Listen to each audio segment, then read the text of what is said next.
Vous avez certainement déjà entendu parler d'autoconsommation dans nos vidéos précédentes, mais peut-être que l'injection est quelque chose de plus obscur pour vous. Autoconsommation et injection, de quoi s'agit-il? C'est ce qu'on va voir dans cette vidéo. Un des avantages du photovoltaïque, c'est qu'on peut en installer quasiment partout, sur des parkings, sur des toitures, un terrain, etc. Ce qui n'est pas le cas des autres sources de production d'électricité.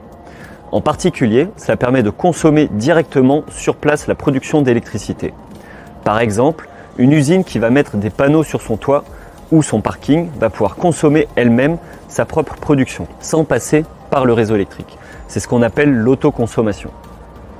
A l'inverse, sur certains sites, on peut avoir un potentiel de production photovoltaïque très important, mais peu de consommation. C'est le cas souvent dans la logistique quand on a de très grands entrepôts de stockage, les consommations sont faibles alors que le potentiel photovoltaïque est très important. C'est aussi le cas quand on installe de grandes fermes solaires au sol, sur plusieurs hectares.